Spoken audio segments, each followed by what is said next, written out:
Lind & Co kompaniyasi yangi Lind & Co 10 Plus modelining ilk rasmiy video tasvirlarini taqdim etdi.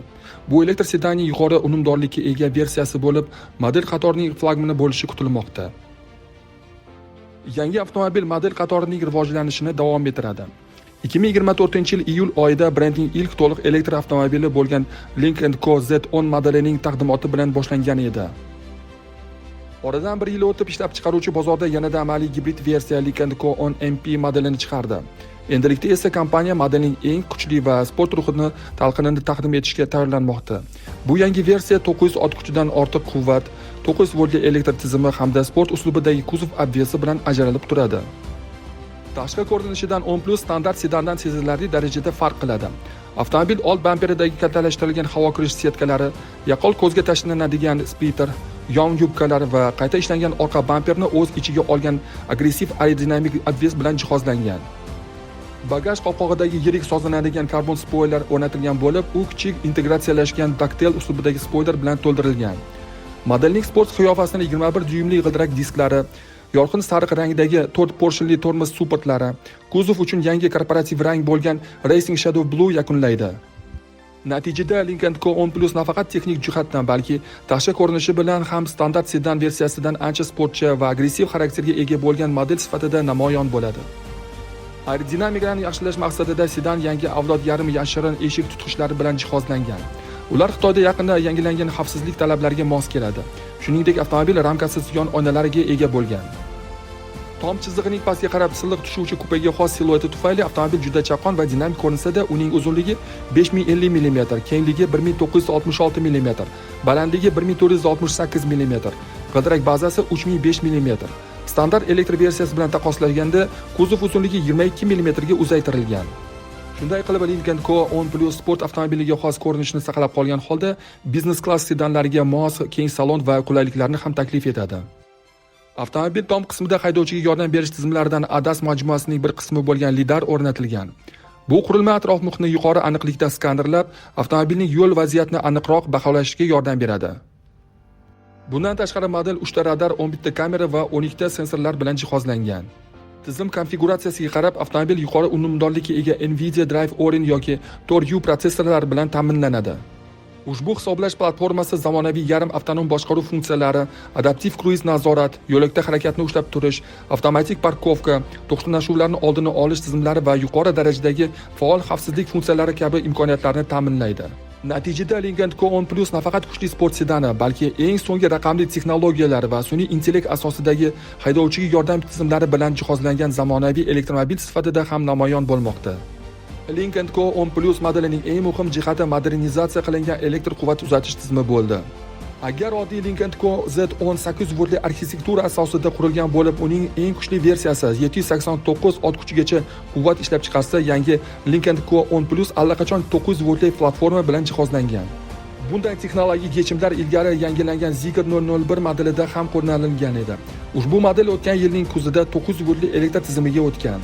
900 voltli arxitekturaning asosiy afzalliklariga yanada tezkor quvvatlash imkoniyati, elektr energiyasi yo'qotilishining kamayishi, yuqori samaradorlik, kuchliroq elektr motordan foydalanish imkoniyati va yuqori yuklama ostida tizimning barqarorroq ishlashida. Shu tariqa Lynk & Co 10 Plus nafaqat tashqi ko'rinishi va texnologiyalari bilan, balki yangi avlod 900 voltli elektr platformasi orqali ham brendning eng ilg'or va eng kuchli elektromobillariga aylanishi kutilmoqda. Modelning quvvat uzatish tizimi ikkita elektromotordan iborat. Old tomondagi elektromotor 310 kW yoki 421 ot kuchi, orqa elektromotor 370 kW yoki 503 ot kuchi ishlab chiqaradi. Ularning umumiy quvvati 680 kW ga yetadi. Bu hisoblash usuliga qarab taxminan 924 ot kuchiga teng. To'liq g'ildiraklarni tortish tizimining yuqori quvvati tufayli Lynk & Co 10 Plus juda yuqori dinamik ko'rsatkichlarni namoyish etadi. Sedan maksimal 240 km/soat tezlikka chiqa oladi. Shunday qilib, yangi Lynk & Co 10 Plus nafaqat 900 voltli zamonaviy platforma va ilg'or elektronika bilan, balki 900 ot kuchidan ortiq quvvatga ega ikkita motorli to'liq uzatmali tizim bilan ham segmentdagi eng kuchli elektr sedanlardan biri sifatida e'tiborni tortmoqda. Avtomobilning jihozlangan massasi 2287 kg ni tashkil etadi. Hozircha ishlab chiqaruvchi 0 dan 100 km/soatgacha tezlanish bo'yicha rasmiy ma'lumotlarni e'lon qilmagan. Biroq xuddi shunday quvvat uzatish tizimiga ega bo'lgan Zikr 001 0 dan 100 km/soat tezlikka 291 soniyada erisha oladi. Hozircha batareya haqida rasmiy ma'lumotlar e'lon qilinmagan. Lekin mutaxassislar fikricha avtomobilga avval Zikr 001 modelida to'g'rilangan ikkita akkumulyator variantlaridan biri o'rnatilishi mumkin. 95 kWh sig'imli litiy temir fosfat batareyasi yoki 103 kWh sig'imli nikel marganiz kobalt batareyasi. Agar 103 kWh sig'imli nikel marganiz kobalt batareyasi tanlansa, avtomobilning yurish zaxirasi CLTC sikli bo'yicha taxminan 810 km ga yetishi mumkin. Hozircha yangi avtomobilning narxi rasman e'lon qilinmagan. Shu tariqa Lynk & Co 10 Plus brend tarixidagi eng texnologik, eng kuchli va ehtimol eng qimmat elektromobillardan biriga aylanishi kutilmoqda. U rasmiy taqdimotdan so'ng Xitoyning premium elektr sedanlar segmentida kuchli raqobatchi sifatida maydonga chiqadi.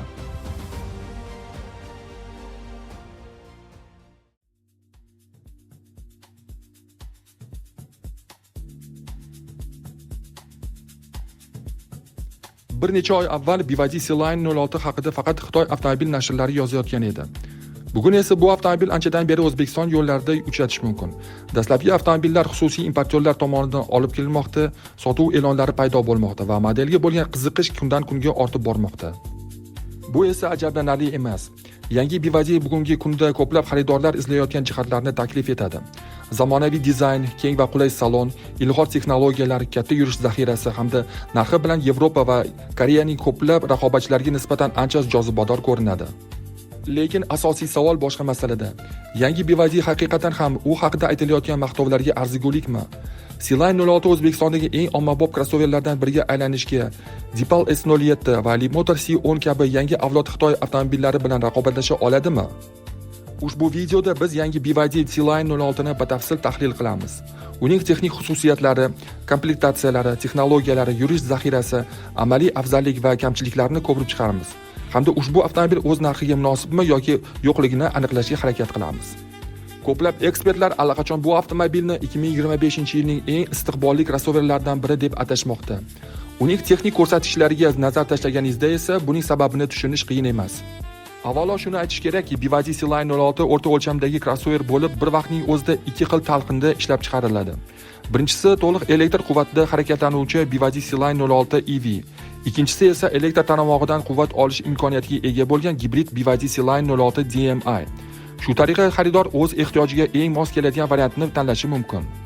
Tashqi ko'rinish jihatidan avtomobil Ocean Series liniyasining o'ziga xos uslubida ishlab chiqilgan. Dizaynerlar dengiz mavzusidan ilhomlangan bo'lib, shu sababli kuzov silliq chiziqlar, aerodinamik shakllar va zamonaviy LED optika bilan bezatilgan.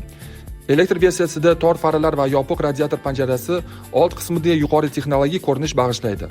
Avtomobilga yon tomonidan qaralganda esa sport uslubidagi siluet, yashirin eshik tutqichlari va yirik g'ildirak disklari darhol ko'zga tashlanadi. Bu elementlarning barchasi C-Line 06 ga zamonaviy va dinamik qiyofa beradi. Sportiv ko'rinishiga qaramay, BYD C-Line 06 amaliy va oilaviy avtomobil bo'lib qolmoqda. Uning uzunligi 4810 mm, kengligi 1920 mm ni tashkil etadi. G'ildirak bazasi esa 2820 mm gacha yetadi.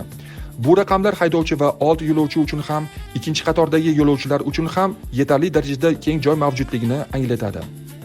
Elektr versiya BYD C-Line 06 EV zamonaviy BYD e-platform 3EV platformasida qurilgan.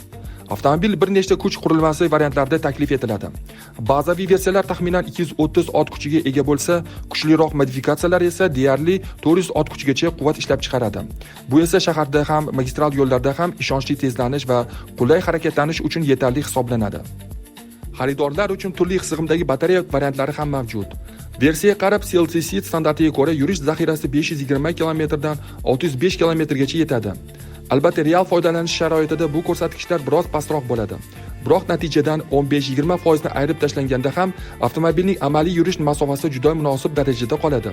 Bu esa C-Line 06 EV ni uzoq masofali safarlar va kundalik foydalanish uchun jozibador variantlardan biriga aylantiradi. Ayniqsa tezkor quvvatlash texnologiyasi juda qiziqarli ko'rinadi. Avtomobil kompaniyasi o'zining quvvatlash infratuzilmasini faol rivojlantirmoqda va yuqori tezlikda quvvatlash uchun yangi yechimlarni joriy etmoqda. Ishlab chiqaruvchining ta'kidlashicha, avtomobilning ayrim versiyalari kuchli quvvatlash stansiyalariga ulanganidan so'ng atigi bir nechta daqiqa ichida sezilarli miqdorda energiya zaxirasini to'plash imkoniyatiga ega. Bu esa uzoq safarlarda kutish vaqtini qisqartirishiga yordam beradi va elektromobillarning asosiy afzalliklaridan birini yanada kuchaytiradi. Biroq ko'plab xaridorlar uchun C-Line 06 DMI gibrid versiyasi bundan ham qiziqarliroq bo'lishi mumkin. Chunki u elektr motorning samaradorligi ichki yonuv dvigatelining amaliyligi bilan birlashtirib, uzoq masofalarda ham quvvatlash infratuzilmasiga bog'liqlikni kamaytiradi. Shu sababli gibrid talqin ko'plab bozorlarda, jumladan O'zbekiston sharoitida ham katta qiziqish uyg'otmoqda. DMI tizimi BYDning boshqa modellarida allaqachon o'zini juda yaxshi tomondan namoyon etishga ulgurdi. Uning asosiy g'oyasi shundan iboratki, avtomobil vaqtning katta qismini aynan elektr tortish kuchida harakatlanadi. Benzin dvigateli esa asosan batareyani quvvatlantirish uchun energiya manbai vazifasini bajaradi. Natijada haydovchi bir vaqtning o'zida bir nechta muhim afzalliklarga ega bo'ladi. Birinchidan, yoqilg'i sarfi juda past bo'ladi. Ikkinchidan, harakatlanish jarayoni sokin va qulay kechadi hamda to'liq elektromobil boshqarish hissi beradi. Uchinchidan, quvvatlash stansiyalariga izlash zaruratsiz juda katta yurish zaxirasiga ega bo'lish mumkin. Salon zamonaviy va minimalistik uslubda ishlangan. Asosiy e'tibor BYD avtomobillarining o'ziga xos belgilaridan biriga aylangan yirik multimedia ekraniga qaratilgan. Brendning boshqa modellari kabi bu displey ham gorizontal holatdan vertikal holatga aylantirish mumkin. Uskunalar paneli to'liq raqamli ko'rinishda ishlangan. Qimmatroq komplektatsiyalarda esa ma'lumotlarni old oynaga aks ettiruvchi proyeksion displey ham taqdim etiladi. Bu esa haydovchiga yo'ldan chalg'itmasdan muhim ma'lumotlarni kuzatish imkonini beradi. Materiallar sifati ham kompaniyaning avvalgi modellari bilan solishtirganda sezilarli darajada yaxshilangan. Interyer bezagida yumshoq panellar, sifatli ekoteri va yuqori dekorativ elementlardan foydalanilgan. Xitoy avtomobil ishlab chiqaruvchilari allaqachon chiroyli va zamonaviy salonlar ishlab chiqarishni o'rganib bo'lishgan. C-Line 06 esa buning yaqqol isbotidir. Texnologik jihozlanish ham alohida e'tiborga loyiq. Avtomobil haydovchiga yordam beruvchi zamonaviy elektron tizimlar majmuasi bilan ta'minlangan. Ular qatorida adaptiv kruiz nazorat, harakatlanish yo'lagida ushlab turish tizimi, avtomatik favqulodda tormozlash, ko'r nuqtalarni nazorat qilish, parkovka vaqtida yordam berish hamda 360 darajali aylana ko'rish kamerasi kiradi. Endi narx haqida gaplashamiz. Xitoy bozorida BYD C-Line 06 ning boshlang'ich narxi bazaviy versiyalari uchun taxminan 20 ming AQSh dollaridan boshlanadi. Hatto yetkazib berish xarajatlari, bojxona to'lovlari va diler ustamalari hisobga olganda ham ushbu avtomobil aksariyat raqobatchilarga nisbatan juda jozibador taklif bo'lib qoladi. Endi esa BYD C-Line 06 egalari va ilk foydalanuvchilarning fikrlariga to'xtalib o'tamiz. Avtomobil bozorida hali nisbatan yangi bo'lishiga qaramay, Xitoydagi dastlabki egalar va avtomobil sharhlovchilari allaqachon o'z taassurotlarini bildirishni boshlashgan. Ularning fikrlarini tahlil qiladigan bo'lsak, C-Line 06 ning bir qator kuchli va ayrim zaif tomonlari borligini ko'rish mumkin. Yaxshi jihatlari. Birinchi navbatda ko'pchilik avtomobilning yurish qulayligini yuqori baholamoqda. Osma tizimi notekis yo'llarni yaxshi yutadi.